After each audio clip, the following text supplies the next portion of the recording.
Right here, at home. Protect your out. We put the work in. Let's finish. Come on, man. Let's do this. Family, I'll do 1, 2, 3. You see,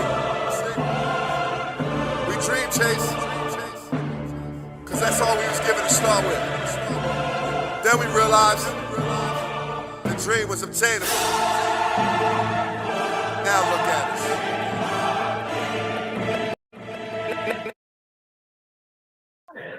Good morning, good afternoon, good evening, wherever you are in the world. Thank you for being here with us because we truly appreciate it. What's going on, Eagles Nation and TMTP family? Welcome to the Main Thing Podcast presents. It's your boy, Mr. Owens. And after further review,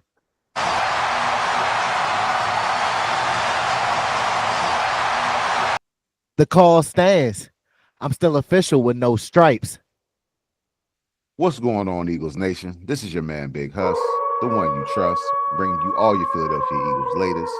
And I hope everybody's having a great week. I'm here with Mr. Owens. Got a few things to chop it up about today. We got some free agent additions, some top 30 visits. You know, just slight work, nothing too crazy. But before we get it started, Mr. Owens wants to holler at you real quick, so we'll let him go. Hey, Big Hush, you know I had to holler at our supporters and the people, man. Look, make sure y'all liking these videos. Keep making it circulate in the algorithm. Also, continue to flood those comment sections. Also, make sure that you share and subscribe to the channel. And last but not least, don't forget to turn on the notification bells so you don't miss when we drop this pressure to y'all. Hey, you heard him. Y'all heard him. Go do that. Go do that. But now let's jump into these topics, man. Recent addition. As of Thursday, we recently signed Terrence Marshall Jr., wide receiver, gave him a 1-year deal. He's 24 years old, former second-round pick out of LSU. Played down there with them boys, Joe Burrow, Jamar Chase, Justin Jefferson. He was in that group. I think this would be a great depth signing. This will be a guy, he's obviously not going to be competing for wide receiver 1, wide receiver 1A, truthfully wide receiver 3, but we will hope that he would give Jahan Dotson a little bit of competition for that wide receiver 3 role, but it will be for that 4, 5, 6. Like I said, trying to give us this a little bit more depth. He's a bigger receiver at 6'2", 204 pounds. He ran a 4.4 flat at his combine, so good size, burner. More of a 50-50 guy. There was a lot of buzz coming out around him when he was coming out into 2021. Like I said, because he was down there with that trio of receivers at LSU. I believe that's the year they won the national title down there. Yep. He played his role. 800 yards, you know what I mean? Deep threats. That's really how he was utilized. Like I said, big 50-50 guy. But since entering the NFL, the buzz had kind of died off a little bit. So I know he's coming into Philly. Philly's bringing him in, hoping that he can kind of rebirth his career. You know what I mean? And what better place to do it? You know what I mean? You learn from the best. So far with his 4 seasons in the NFL, he's played 3 seasons with the Panthers. He was with the 49ers before they cut him, and then he had joined the Raiders where he didn't play much. He only had 4 receptions for the whole year. But during his 3 seasons, he had 64 receptions for 767 yards and 1 touchdown. So there was some production, but being a second-round pick, it wasn't what folks were expecting. They wanted more.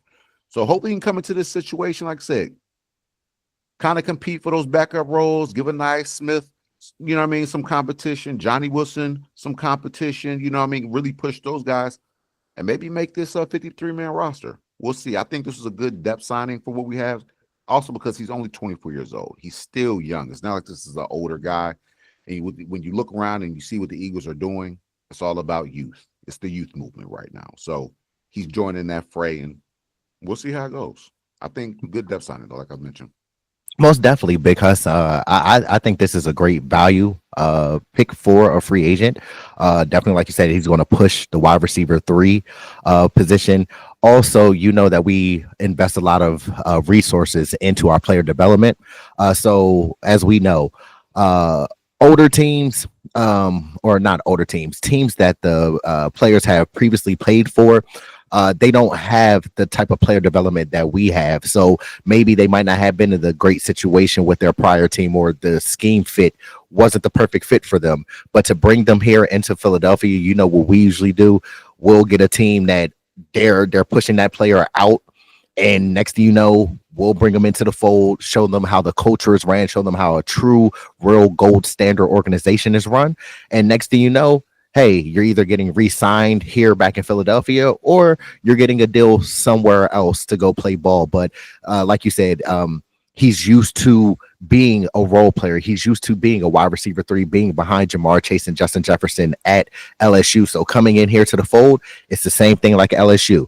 Yep. You got AJ Brown on one side, you have Devontae Smith on one side. So he's used to playing that role, and hopefully he reaches his potential here in Philadelphia. I hope so, because with his skill set is really what the Eagles are missing right now.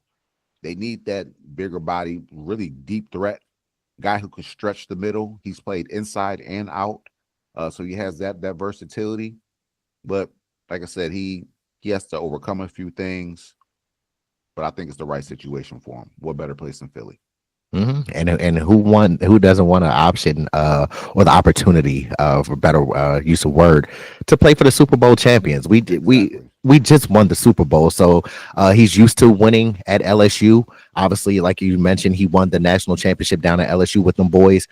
So coming to Philadelphia, he's used to the standard that we know and have here in Philadelphia. For sure. All right, now moving on to some of these top 30 visits. 30 boys. Man, and if you don't know, well, top 30 visits, they mean a lot to Philadelphia. We really invest a lot into this process. We really trust this process. Over the last couple of years, our first, second, and third round picks have all been top 30 visits. So that just shows you the importance of these visits and how we view them. But to start this list off, we're going to start off with TJ Sanders, D tackle out of South Carolina. I really like this young man. He's 21 years old, 6'4", 297 pounds. Per Pro Football Focus, he's the 38th prospect. He had a 31-inch vertical, and in 4 years playing, in a total of 39 games, he started 16, logging 18 tackles for loss and 9.5 sacks. So that's really good production from the D tackle position. Yeah, it's not like he's an edge player. More than likely, especially in this team, he's more than likely facing a lot of double teams. So for you to still be getting close to 20 TFLs and around 10 sacks from the D tackle, that's pretty good, man. He's great at the point of attack. Great use of hands. He knows how to use his power. That shows up a lot on tape. I would say that he has maybe average knee bend, but at pick 32, we talked about value picks joining the rotation that we already have. Man, I don't know. You can't get much better than this guy right here. For sure. TJ Sanders is somebody who I definitely am intrigued as a prospect. Of course, with him being at South Carolina, you all know, if y'all haven't watched the channel, well, you should know that we literally love the SEC. We love SEC football players. But as you mentioned, because he's 6'4", 297, 10 and 1/4 hands, ran a 4.95 40. He's a better pass rusher than run defender, but he's fairly even with both being in pass rush and run defender. He's a 3-tech. He runs a 3-tech. He's, as you mentioned, because he's violent with his hands, aggressive at the point of attack and contact. Has elite pass repertoire. So he has his rip move, inside scissor counter move. Also, he's versatile within the schemes. So he's lined up from the 0-tech all the way up to the 5 technique. Can be effective in multiple alignments. He's explosive with his first step, elite when running stunts and slanting. Also, he has great short area quickness. With his lateral agility, lets him wreak havoc with stunts and twist games. But some weaknesses that I saw from TJ Sanders is his pad level can be concerning. Mainly it gets double teamed sometimes. His conditioning needs improvement. He could become gassed in late games and on extended drives. And finally, his run fits can be inconsistent, and it gets multiple blockers. Sometimes he loses the gap integrity. I'm sorry. But comparison for him is Draymond Jones, who played for the Titans, Seahawks, and Broncos. But this is a great value pick, as you mentioned, if he's there at 32, because he offers versatility, which has been a word that we have used on this channel numerous of times. And then this is a pick where I feel that Clint Hurt can take full advantage of him, and mold him and shape him into the player that we want him to be. Also lining up beside Jalen Carter doesn't hurt as well. But this is somebody who I definitely have been keeping an eye on, and I'm happy that we have brought him in for a top 30 visit, because No, for sure. At pick 32, I would not be mad at all. Like, he would come in and honestly instantly enter that rotation and make this one of the better D lines in the league. Great size, like you said, great hands, great feet. There aren't very many D tackles better than him in this draft class. I'm gonna be honest. not at all. But moving on to our next top 30 visit, we're going to discuss Trey Amos, cornerback out of Ole Miss. This guy has prototypical size for the NFL at 6'1", 195 pounds. Some of his combine results ran a 4.43 40-yard dash, had a 1.6 10-yard split. You like to see that a little faster, but a 1.6 isn't bad. 32-inch vertical. You like to see that a little bit better, but a 10.6 broad isn't bad, and the 13 reps of 225 for a corner really isn't bad at all. What I took from just the combine results were maybe better long speed, not quite as explosive. But when you watch him play, he's very twitchy. This guy, his short area quickness, great. With his strength, like you can see the bench press translate into his press and man coverage. He's a great press corner, strong at the press. He can plant and drive. He doesn't really get stuck at the top. So when we say drive, I'm backpedaling, I need to come downhill. Some cornerbacks pause at the top of that. This guy, it's sudden. I'm right back down with it. You love to see that out of a corner. He allowed sub 19% completion rate on throws, 20+ air yards or more in his career per PFF. So when the ball's going up in the air, he's making a play on it, whether it be via interception or a batted ball. He's a 32 ranked prospect according to PFF, and the 42 ranked prospect according to Daniel Jeremiah. So he's a top 50 guy. A lot of people are looking at this guy as a potential day one corner. If the Eagles were to take him, he would be CB2. In my eyes, almost immediately. I know that they want to see how Kelee Ringo plays out, and honestly, I'm curious to see as well, because he has a lot of upside, but this guy is pro ready. He's tallied 31 passes defended. He's had 4 picks, a couple fumbles, so he makes plays on the ball. He's a solid corner. I wouldn't say entering this draft that he's an elite corner. No, but solid number 2 for sure. For sure. And to add on to your point, because as you mentioned, he's his elite press man technique. He's one of the best corners that I saw on film, lining up in press man, could run stride for stride down the field with the receiver. As you mentioned as well, he's explosive in his plant drive. He doesn't sit in getting out of his breaks. That can be attributed to him with his pad level, keeping his pad level down. Because if you don't realize, when your pad level is higher and you're backpedaling, it's harder to get out your breaks. But he's very effective against quick game. So like the hitches, the slants, screens, and things like that. Also, he processes route combinations at a high level. He matches the pattern of the wide receiver.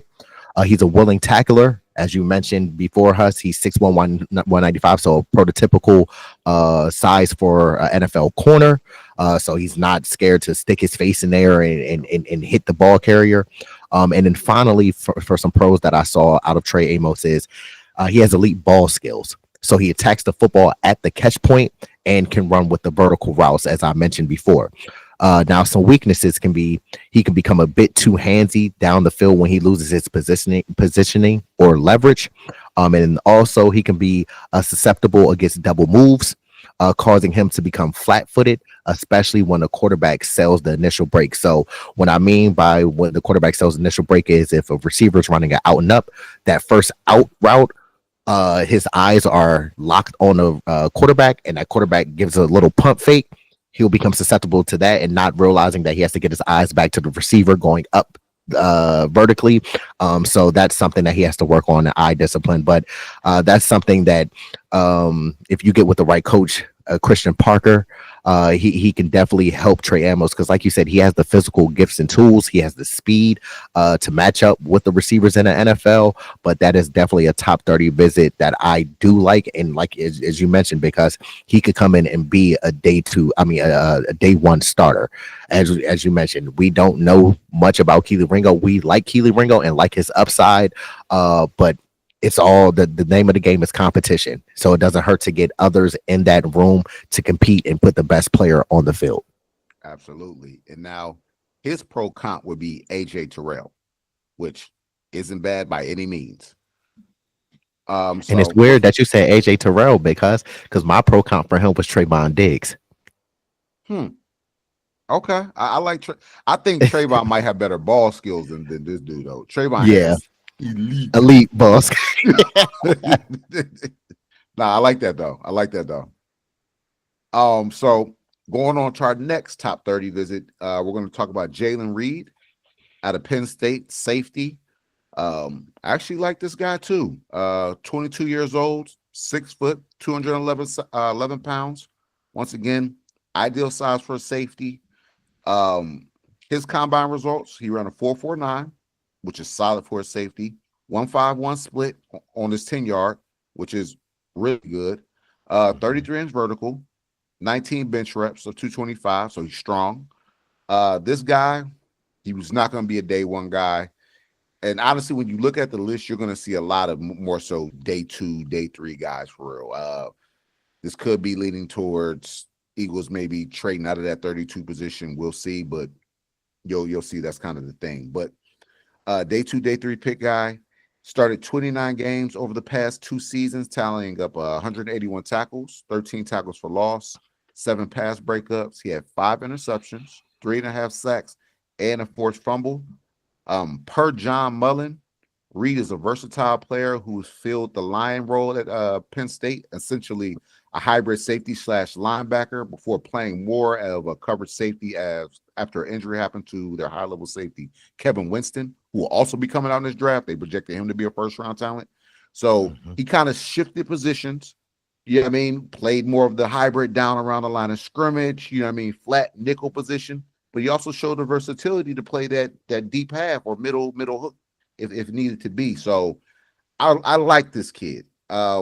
Just the versatility that he offers, good tackler, showed up in the pass game. Adding them to, once again, we talk about depth pieces. We're not sure right now what we have in Sidney Brown. This could be a guy that you could bring him in. He could push the room, and he would give you some special team abilities. So you're getting a 2 for right there.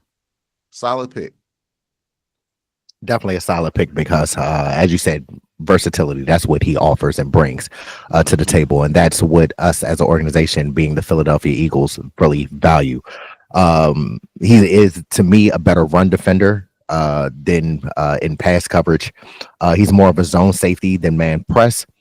He has elite instincts when playing downhill. He diagnoses plays quickly and maintains proper pursuit angles. As we mentioned with Trey Amos, he's a willing tackler, willing to get his face in there and stick the ball carrier.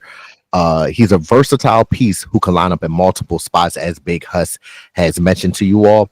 He has enough range, as you said, to play the deep safety and the deep halves. He has a very high football IQ from what I saw in the film. It really pops out. He reads quarterbacks' eyes and pattern matches very well in zone coverage. So his pre-snap communication and alignment adjustments get communicated effectively on the back end amongst all the DBs. Now, of course, with the pros comes the cons. Some of the weaknesses that I saw on film, he's over aggressive when playing downhill sometimes, taking himself out of plays by sticking on his initial read. His man coverage is a work in progress. He tends to have tight hips when forced to run and turn and run against more athletic tight ends and running backs. And finally, he loses leverage sometimes when pursuing outside runs. He has to do a better job of maintaining his outside shoulder and his outside arm, keeping that free, and be disciplined to force the plays back inside to his help. Because as we all know, when you're playing corner, safety, outside linebacker, edge, anything that's on the outside, you always have to have your outside arm free to force to keep your leverage and force everything back inside, because where's the pursuit coming from? From the inside with your help. So that's something that he has to work on. But a lot of these top 30 prospects that we're talking about, because they don't really have too many weaknesses, which is a good sign and a good trait for these players. But that is somebody who, like you said, we don't really know what we have in Sidney Brown. Obviously, his rookie season was cut short. He is explosive. He does play violently, but then also Sidney Brown can over pursue a lot of plays and miss some tackles. So we definitely want to add some value into that safety room to push the other safeties. And as I mentioned before in the video, because just to get players in that room and to compete at a high level, we want to have the best 11 players on the field at that one time. But I think this is a great prospect to keep our eyes on. Nah, for sure. Like I said, if we took him in the later rounds, then I wouldn't be mad at it at all. Not at all. Excuse me. All right, moving on to our next guy. We're going to talk about Nick Scordon, edge out of Texas A&M. This guy's a potential first-round pick or trade back. We move back a little later into the 30s. He comes in at 6'3", 257 pounds. He's 20 years old, so he's a younger guy. He's a pup, really. A lot of upside, a lot of potential there. He's the number 31 prospect ranked by PFF and the number 49 prospect ranked by Daniel Jeremiah. Another top 50 guy, highly talented. He started his career at Purdue in 2022 before transferring to Texas A&M, where he was there in 2024. He logged 17 tackles, 31 tackles for loss, and 3 forced fumbles during that time. That's really good. He's a 3-down rusher, meaning he's not just coming in on passing downs. He's stout against the run as well. First, second, third, he's on the field. Thing about he isn't a true power rusher, and I would put power rusher if you're trying to figure out what's a power rusher, more like a BG. And he's not quite a speed rusher where you have a Nolan Smith or Jalix Hunt. He's more of like a tempo rusher. He changes his cadence as he rushes to kind of keep the linemen off balance, so they kind of stay on their toes as far as not knowing what his next move will be. Has a complement of moves. His bag is deep as far as the pass rush moves goes. Has heavy hands. Throughout his entire career, he's always garnered extra attention. So he's getting these stats and having this production while still being the guy, facing the double teams, triple teams, whatever it is, the chip blocks, whatever the case may be. He had better tape at Purdue in 2023, not going to lie. He had 10 sacks that year. Really good year in 2023. His pro comp was Trey Hendrickson. We see how that's been panning out for that guy. He's a dog. Kind of put you in the vein of him, where motor's always going, not quite powered, like once again, not quite speed, but somehow still slippery enough to get off blocks. This would be a great pickup for us, and it would fill a role, honestly, that we don't have on this team right now. With BG retiring or teetering on retiring, I know he said he's 90% there. We'll see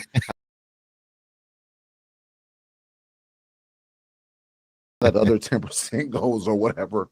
But we don't have a rusher in that mold. All the rushers we have now are speed rushers, so he kind of fills a void that we don't quite have along the defensive line. I would really like this pick at 32, or if we traded back, like I said, 30s, early 40s, whatever the case may be. This would be a solid pickup. Yep, and as you mentioned, because like you said, he is a 3-down defensive lineman. He does not come off the field. He stays on the field, whether it's pass rush or playing the run. But from the film, To me, it seems like he's a better pass rusher than run defender. But with that being said, he has an elite spin move with elite quickness and strategic hand placement. His hands are 10-inch hands, so he does have some big hands. Also, he has top-notch pass arsenal, as you mentioned, with his pass rushing skills, with an array of cross chops, club swims, and two-hand swipes. Also, he's phenomenal with his first step quickness. He can convert his speed to power rather easily, as you mentioned, because he has a high relentless motor. He just keeps going after the play. He never gives up on a play until the whistle is blown, and that's something attribute that we really take seriously, because you have some people who, once the play is gone away from them, they give up, they stop, they start walking and things like that. You want to always see a person continuing to run to the play, even if it's nowhere close to them, finish through the whistle. And then also, we've mentioned on this channel before how much we value special teams and how much special teams is valued in the game of football. He's a special teams ace, and he's familiar with all four units, being kickoff, punt return, punt, and field goal. Now, weaknesses with Nick Scarleton that I saw on film is he shows some hip tightness, with which limits him to bend around the edge. Also, he doesn't maintain leverage well against double teams, making it easier for him to get washed out of the play. And finally, he has to develop more in his pass rush toolbox. He can become stagnant when his initial move doesn't work. But a comparison that I feel that Nick Scarleton is similarly like is Melvin Ingram. For those that don't know, he used to play with the Los Angeles Chargers and the Kansas City Chiefs, who we put BTA to, and we beat 40-22 in the Super Bowl, and now we're Super Bowl 59 champs. But yeah, that's the pro comp that I wanted to say. Gang in there. Okay, hey, Melvin Ingram wouldn't be bad. I would have took a prime Melvin Ingram. He was a dog in his time. Another SEC, another SEC player. For sure. Okay, I like that. All right, moving on to our next guy, Jacob Parrish, cornerback, Kansas State. Now, my man comes in, I want a little bit on the slighter side, 5'10", 191 pounds. More than likely will be a nickelback when he gets to the NFL. But he's 21 years old. Some of his combine results ran a 4.35. We love to see 4.3s. A 1.51 10-yard split, a 37-inch vertical. So my man has decent bunnies for real, and 12 bench reps to 225. So although 191 pounds, my man's pretty strong, pretty explosive. Athletic ability, I'm sure he had a high RAS score by just looking at these numbers. Now, he comes in as the 110th prospect ranked by PFF. My man has played in 38 games from 2022 to 2024, tallying up 19 passes defended and 6 interceptions. So my man finds the rock, whether it be PBUs or getting his hands on it. He has elite ball skills and some elite athleticism, which we've seen just by the numbers. He moves well. We talk about versatility. He offers inside-out versatility, whether he could play on the outside or in the slot. I believe he'll be a slot just because I don't believe he has the ideal frame to play on the outside, but we'll see what happens. He could surprise some folks. Mostly played on the outside in college. Like I said, quick feet, smooth hips, twitchy. Especially being in the slot, you want twitchy. You want fluidity because you're dealing in space. He can handle that. Great man coverage, and even through man coverage, he has great route recognition, which a lot of DBs don't have, and that's actually a hard thing to kind of learn, where I'm on my man, but I'm still seeing the field. Most DBs, when they get on their man, hey, I'm on my man. You're my guy. You know what I mean? I'm locked in. This guy is able to see even through his man and still read the field, which is a great skill to have. Can be better in his run defense and open field tackling, which I expect from a smaller guy. But look, the Eagles were poor at tackling last year, beginning of the year. We flipped the switch, things turned around. Hey, we weren't missing tackles barely at all. All right, we tightened that all the way up. So this is something that can be worked on. This is something that can be worked on. Now, as I mentioned, I look at him as a slot, will pretty much set his slot. But a great depth piece there. He'll be a day 2, day 3 guy. We won't take him early. And then he also shows a versatility if we need him on the outside. Hey, man, get out there, and it wouldn't be foreign to him. So this would be a good depth signing if we were to take him. To add on to your sentiment, Huss, from viewing the film, I look at Jacob Parrish as a slot as well. But like you said, he does offer some versatility, could possibly play on the outside. But from the film, what I gather is he's excellent in press man situations. He has an elite press technique when marrying receivers. He's great, as you mentioned, Big Huss, at processing complex route combinations. What I loved about him being a former DB is his transitions from his back pedal to his drive phase is elite. He gets out of his breaks quickly and breaks on the ball, whether it be an interception or a PBU, meaning a pass breakup. He disrupts timing with great hand fighting through routes without drawing many flags. Now, the polar opposite of that is, for those who don't know what I mean by he does great with his hand fighting while running with the receivers, is Joey Porter from the Pittsburgh Steelers. Joey Porter does great with his hands, but he's too grabby and too handsy, drawing a lot of penalties downfield, which, matter of fact, I think when we did play the Steelers this past season, I think Joey Porter had like 3 or 4 penalties called against him. Yeah, so that's great to see a corner be able to have hand discipline and not get too grabby and too handsy, especially with him coming into the NFL. You know, after the 5 yards, you can't really touch the receiver and things like that. As opposed to college, you could run and grab the whole way down the field during the route.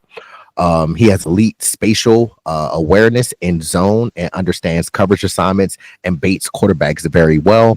And finally, we always keep mentioning special teams. He brings special teams value to the team.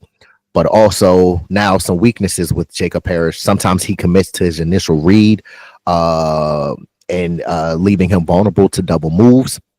His eye discipline and zone coverage needs work. He can get caught peeking in the backfield too often, which allows quarterbacks to manipulate him off of his spot and out of position. But again, we have Christian Parker. And as you mentioned, Big Huss, he can be a great day 2, day 3 value. We might not have to, as you said, we have Coop John at slot, so we won't have to put him in the slot, but that can be somebody who, if we do take him in the draft, he can serve great for a depth piece, as we mentioned here in Philadelphia. Yeah, I see him as the next Avonte Maddox as far as the role he fills. Great comparison. Great comparison. You know, if we were to bring him in. But go ahead. Real quick, my bad. His pro comp, to me, when I watch film, he reminds me of Byron Murphy, who was drafted by the Cardinals and then now currently plays with the Minnesota Vikings, number 7. Okay. Hey, Byron Murphy's done well for himself, so that's not a bad comp. Next, another guy brings a lot of versatility as well. Jalen Smith out of USC, cornerback. He's 21 years old. This is your 212th prospect ranked by Pro Football Focus. He comes in at 5'10 and a half, 187 pounds. So once again, a little more on the slighter side as far as corners go. His combine results are he ran a 4.45 40-yard dash. He had a 1.6 10-yard split. I like to see that a little bit closer to the 1.5s. He had a 32.5-inch vertical, which is, you know, that's decent. I mean, but he's not that tall, so we'll see how that plays. Maybe he has length. But in 43 games, he made 32 starts, tallying up 182 tackles, 13 tackles for loss, 5 passes defended, 3 interceptions, 2 forced fumbles. So he was active. He was very active out there. We talk about versatility. In 2022 and 2023, my man strictly played nickel. You know, they had some injuries, things happen. In 2024, he was strictly playing outside corner. So he's had full seasons where he strictly played in one position, and he's bringing that experience. He also has experience playing safety. So when you look at it, he's played every position on the back end, which is great because it allows you to see the game from different vantage points. Playing outside corner, you see the game from a different viewpoint. Playing in the slot, you see things different because they're happening faster. The right on you. You play safety, you have more of a I don't want to call it a bird's eye view, but a clearer line of sight of the field because you're standing further back. So it just allows you to play the game a different way. This versatility is going to play big for this young man. What position he'll play, I'm unsure of yet, but I like it. And then, as we've mentioned with some other players, special team experience. He's played a lot of gunner and a lot of jammer on punts. He is a special team ace. Just on that alone, if he could show that he can be reliable and consistent in that game, my man will have an opportunity if we were to take him. This is a great visit for us. Just our versatility alone. And one thing, Huss, we can agree that he is on the smaller side, being a corner. But what I did like from the combine, he did put up 15 reps on 225, so he does have some strength with him being 187. But what I liked about him is he's better at press corner. That's kind of been a theme with a lot of the corners that we have with these top 30 visits. But what I do like from Jaylon Smith is he gets out of his breaks quickly, his plan and drive from off man coverage. It's very hard to play off ball, playing 1x7 and being able to read your keys, read the 3-step, read the 5-step, and then be able to get your eyes back to your receiver and be able to make a play on the ball. But he does that exceptionally well. Some more things that I saw on film, Big Huss, from him is he understands and has knowledge for multiple offensive formations, which means that he has a high football IQ. Also, he's disciplined with his eyes in zone coverage that helps him maintain leverage while reading the quarterback. Also, he has elite, like you said, he mainly played in the slot majority of his career, but he has elite blitz timing from the slot, great at disguising his pressure coming off the edge. He processes route combinations quickly, especially on wide receiver screens. And finally, like you mentioned, he's a special teams contributor. We cannot have enough of people playing special teams because we've already seen this season, special teams can win and lose you a lot of ball games. We always mention on this channel, Big Huss, and in this community, it's 3 phases: offense, defense, and special teams. So he adds that value for us.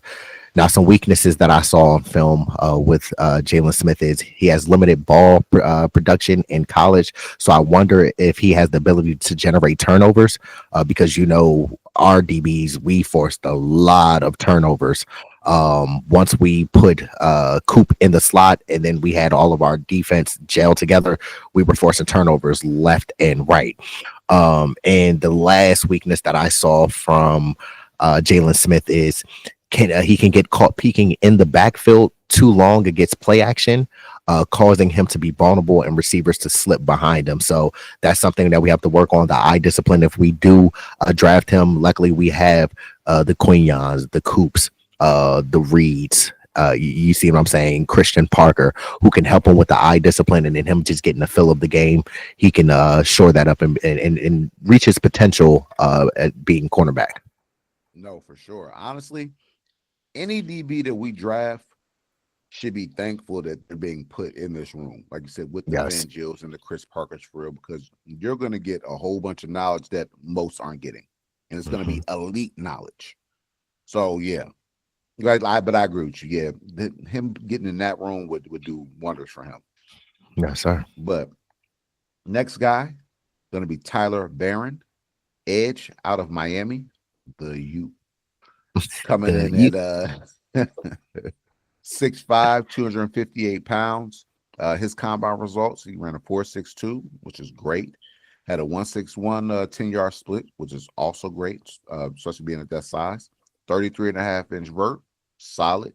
19 bench reps, decent strength. He has pro size at the edge position. Talking about 6'5", 260, you're thinking TJ Watt. Just think that's the frame of a 6'5", 260-pound edge rusher. He's fluid, keeps great pad level, great lean on his rushes. He can sometimes lose containment, taking unnecessary risks, trying to make plays. Needs to play a little more discipline within the scheme and just as a player in whole. And truth be told, he can sometimes be kind of lazy. As far as I'm concerned, the physical traits are there. I will give you that. Just watching some of the tape that I watch, and he's had production. I'm not gonna lie to you. I wouldn't want him in Philadelphia. It's just I don't believe that this is a hardworking guy. I didn't see it on tape. I saw him take a lot of plays off when I watch film. So it's just I'm not sure about this one. I do believe in the physical traits. I don't know how much I believe in the mental and how much the player really wants it, if I'm being completely honest with you. But physically, I understand why you would bring him in. Definitely, because and like you said, this is something that we love to do. We love to talk football. We love to talk Eagles football. But just looking at Tyler Baron and watching his film, he's somebody as well that I personally wouldn't want us to draft. To me, he kind of reminds us and reminds me, because we talked off camera about this, because he reminds me of Derek Barnett. He has all the physical tools, all the physical traits, but then when you put him on the field, he's lazy. He tries to overcompensate his lazy by using his athleticism.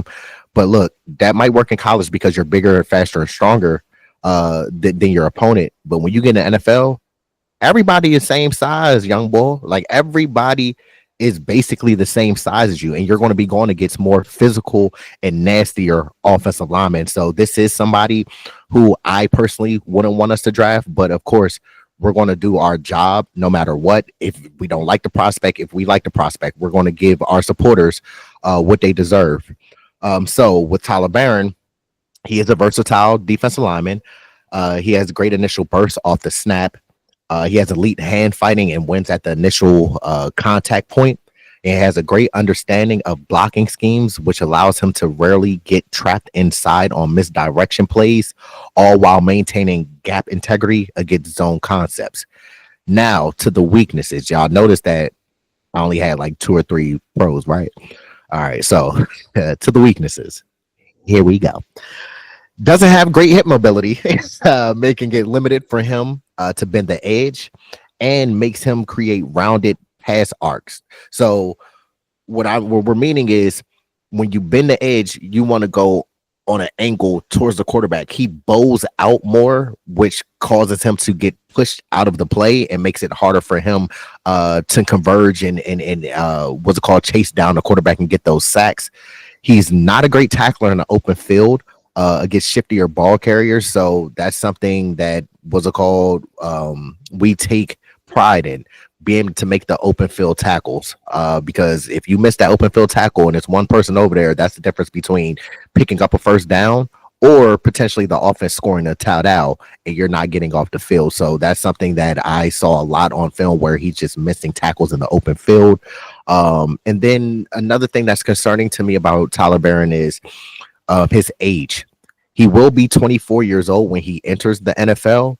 And he already might have tapped out with his physical ceiling. So as we mentioned, because he does have all the physical traits, but with you being 24 entering the NFL, we wonder how much more physical you can get. You see what I'm saying? Because by now it's maybe to the point where, again, I go back to with him playing in college, you're bigger, faster, stronger than everybody. That might not translate to the NFL. So that's something that I'm worried about. But like I said, I will be out specifically on him, and wouldn't want the Eagles to draft him. No, and that's definitely something to be concerned about with an older player. Has this player hit a ceiling? I mean, has he maxed out just on potential and what he can be? And it happens a lot. You see a lot of these, especially with the first round picks, these top 5, top 10, whatever it is, picks, they don't pan out. No. Yeah, I mean, for whatever the reason, they reach their ceiling, it doesn't translate, whatever. I mean, we'll see with this kid. Like I said, physically he has it. It's just mentally, as far as I'm concerned, he needs to grow a little bit as far as how much you want this, or if you even want to do it. That's just how I see it. I could be wrong. That's just my opinion.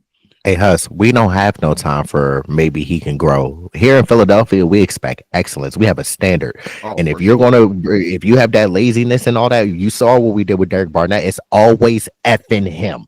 It's always effing him. Fifth penalty against the Eagles tonight. All I always felt from a defensive perspective, when you have quarterbacks who can work the cadence like that and just toy with you pre-snap, it's In Nick Sirianni's words, Coach Sirianni, Super Bowl champion head coach. But yeah, like if he's going to come in with that lazy attitude and things like that, we don't want that, bro. We hold our team, we hold our organization to the highest regards. And yeah, you played at Miami. Miami is an institution and a football team that is very well known. But if you're going to come in there with that lazy attitude and stuff like that, we don't want you here in Philadelphia. I can tell you that. No, for sure. Absolutely. Absolutely. Like I said, we'll see how that pans out. But like I said, the physical tools, I totally understand. All right. But going on to our next prospect, we have Tyleik Williams, a D tackle out of Ohio State. I actually really like this guy. 22 years old, comes in 6'3", 334 pounds, big boy. Elite run defender. He didn't test at the combine, and I really don't have too many pro day numbers on him. This kind of said he had a scary fall during his pro day. I would be elated if the Eagles took this guy, just for what he offers.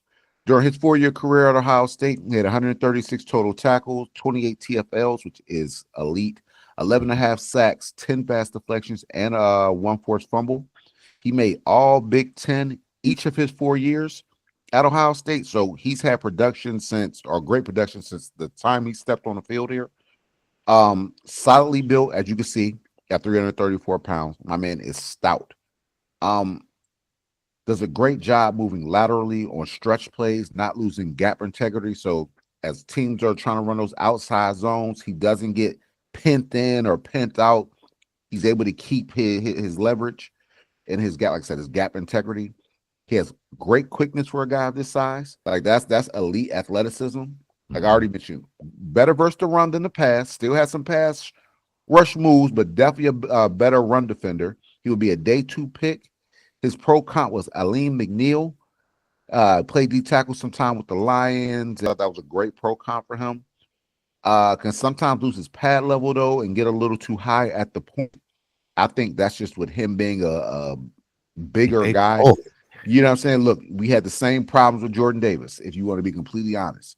You know what I mean? So we can kind of get that out of him, or maybe get him in a rotation with Moro Jomo, JD, him, whoever else we may bring in or play. I really like this pick. This is a great pick if we were to bring him in, and you wouldn't have to pick him high. Great upside. He pops on the film. Yeah, like this guy. As you mentioned, 6'3", 334, and movement like that. Big boy, crazy work, man. You see what I'm saying? That's somebody who, one of the top 30 prospects who we are very high on. From the film that I watched, he's more of a 3 technique. He has devastating raw power and a ferocious bull rush. He has elite hand usage in the run game. As you mentioned, Big Hus, he's stout in the run game, and then having 10 1/4 inch hands, that makes it a little bit easier to have great hand placement and move those offensive linemen off of their spot and to displace the offensive lineman. He has great lateral agility working down the line on stretch plays, keeping his shoulders squared. As we keep mentioning, Hus, a lot of prospects that we usually draft, bring in free agency through free agents and things like that. He's versatile. So he's very versatile in schemes, fits with multiple techniques, can 2-gap or penetrate and push the pocket. And then finally, he has that alpha dog mentality, especially with him coming from Ohio State. Ohio State just won the Natty this past season. So you have to have that type of alpha dog mentality going to those type of universities and playing at a very high level, as we've mentioned in prior videos, because we know the SEC is the #1 college football conference. But then him being at Ohio State, the Big Ten, they're not too far behind the SEC. So he's used to playing against great competition, and then also knows the standard of winning and being in a winning tradition. But finally, some weaknesses that I saw from Mr. Williams is his pad level, as you said, needs to be consistent. He will pop up out of his stance and lose leverage sometimes. He can now. One thing is his conditioning concerns, especially on extended drives. His during his pass rush repertoire, that needs to be fine tuned. He has to be able to develop a secondary counter move when the initial bull rush doesn't work. But me going back to his conditioning, that's something that we have to monitor. But I'm going to take that with a grain of salt because that was the same knock and con on Jalen Carter coming out of Georgia 2 years ago when they said, we don't know about his conditioning. We don't know if he can play all the snaps. He gets lazy on film. But as we know, we got Jalen Carter in the right situation with the right organization. And look what Jalen Carter has become now. So again, I'm going to take that with a grain of salt.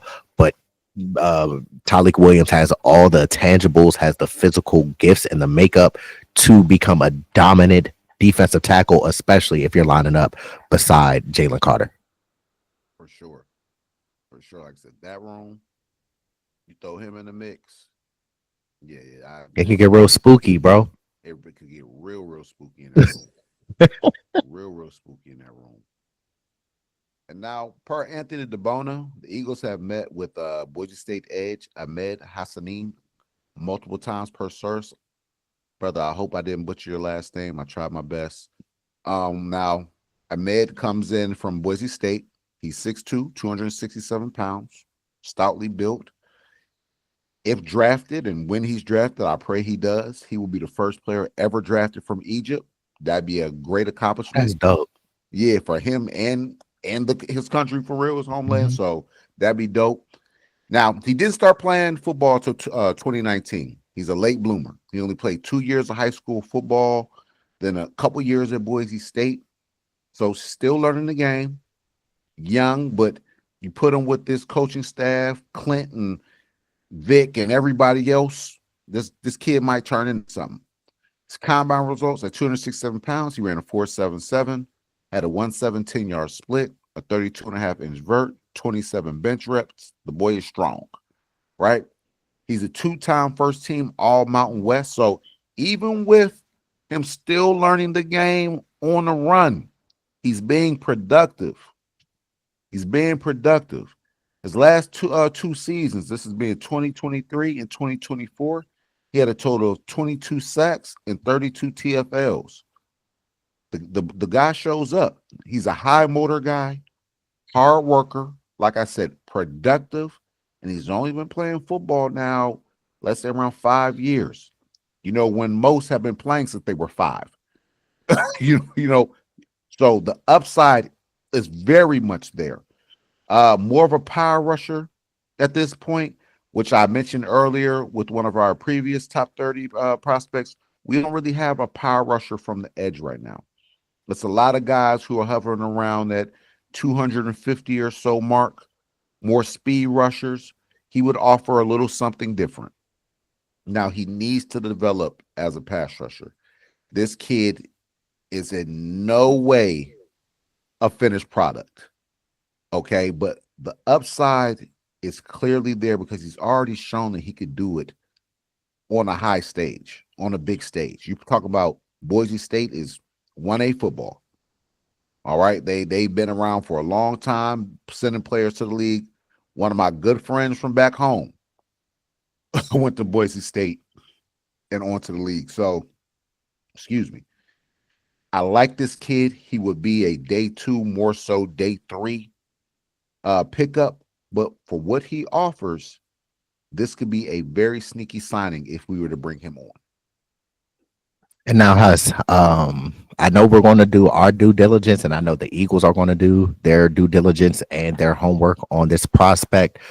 But now I'm going to play the devil's advocate. Now, I do have some pause for concern with this prospect because, like you said, he hasn't played a lot of football. He did play at Boise State, so he has played at a high level. My pause for concern for him is I don't want this to become a situation where it's similar or equivalent to Ezekiel Ansah where he shot up the draft boards that year when he was coming out. Everybody was loving his tape at BYU, and then the Lions took him in the draft, and then I believe he only played maybe 2 or 3 seasons or something like that. But everybody was, with his physical gifts and his tools and things like that, everybody was like, "Oh, he needs to go top 10." And then, like I said, the Lions chose him, and he didn't pan out. So this is a situation where I don't want that to happen. But like I said, I know we're going to do our research more on this prospect and see how he fits in. Hopefully, maybe if we do draft him, what's it called? Clinton Hurt and Vic Fangio can get him to his full potential and tap into him becoming elite. And this is one of those things where we're not taking him first round, second round, third, probably not even fourth, if I'm being completely honest with you. This will be a day 3 guy. So you bring him in, and unfortunately, with those later round picks, you're not guaranteed a slot on the team. You know what I mean? So I don't feel like we're going to allocate a lot of resources to it, but he can be a hidden gem. I've watched some of the film on Cuz. My man, motor constantly going, fighting, ripping, clawing, and when he gets to the quarterback, he is thudding them up. It is violent. Right? This is not a starter. This is a rotational guy with big upside. Big upside. His brother played the Canadian League, I believe, for a little bit. But his brother, I believe, is 14 years older than him, so there's a gap there. But like I said, we'll see. We'll see how it goes. I throw him in that room. He can offer us a little something. I saw him at the Daggum Combine, and that's kind of what first piqued my interest. I don't know if you saw the film. Did you see the film on him at the Combine? No, I wasn't able to see the film. Okay, so he's at the Combine. You know, the DBs are doing, not the DBs, the defensive linemen are doing their drills, you know, the running the figure eight, you know, the bending the cones on this. My man barking back at the coach. Let's go. Let's go. He clapped like, come on. Him and the damn coach, they going at it like at the Combine. I've been playing football all of 5 minutes. I'm at the Combine. I'm this turned up. I'm this passionate, just this grateful to be here. He like, yo, I'm ready. You know what I'm saying? I was just like, I've been watching the Combine. I'm 37, a long time, 30-some years, whatever it may be. I have never seen that. Where a D lineman, like, yeah, you know, the coaches is in there yelling. Nah, this dude, he yelling at the coach, like, let's go type. I'm like, that's different. So the passion is there. The tape is there. It just needs to be refined. It just needs to be refined. Maybe he doesn't play this year. You know what I'm saying? Maybe year 2, he gives you a little something. He's a 6-sack guy. Year 3, maybe he's a 10-sack guy. You know what I'm saying? He's going to be one of those. I don't see him popping on the scene in year 1. He's like, oh, this guy just gave us 11 sacks. Like, that's crazy. Nah. But we'll see later. What do you call it? Later round pick. guy. Yeah, later round guy type deal for sure. And you make a valid point, because that's the beautiful thing about us being in a situation that we are and being Philadelphia Eagles fans. We have the luxury of literally making a pick and having them sit 1-2 years, right, develop, understand the scheme, understand your position, working on your craft, and then getting out there and getting on the field and showing your potential. So that is somebody, like I said, I'm gonna do more research on him because you know a little bit more about him, but I'm gonna do some more research, and this could be a great value pick for us on the defensive line. For sure. Now look, everybody, that rounds out our top 30 visits as of now. Now that is 22 top 30 visits so far. We have 8 more left. We'll see who else the Eagles bring in before the draft here. That's coming up, I believe, on April 24th. So, yes, sir. Man, stay tuned. Stay locked in. We got y'all. Look, let's go Birds all day, man. Y'all know the vibes. You know the vibes, go Birds. And before we get out of here, Big Huss, we want to thank our loyal supporters and welcome to the community for our new supporters. Make sure y'all keep spamming that like button like the spam likely calls that we receive on a daily basis. Continue to flood our comment sections. Also, remember to share and subscribe to the channel and become a part of the family and a part of our community. And last but not least, do not, and I repeat, do not forget to turn on them notification bells, also known as that Liberty Bell looking thingy, so you don't miss when Swoop comes out with all the Eagles news and updates. Hey, man, come get locked in. And like you said, don't forget to hit that notification button, man. See, y'all know we dropping this fire content. Y'all come out, catch this news, see what we got going on. But if you don't know, I go by Big Husk. And I go by Mr. Owns. And this is the Main Thing podcast, where we keep the main thing The main thing. Hey, hope everyone's had a great week, and I hope you have a better weekend. I know I'm looking forward to mine. It's Fly Eagles Fly. You know the vibes. Hey, man, catch y'all next time. It was I was gonna make a lot of money doing what I wanted to do. I went after it, and it was a struggle to achieve it. But you know what? I caught that bitch. Dream chasing.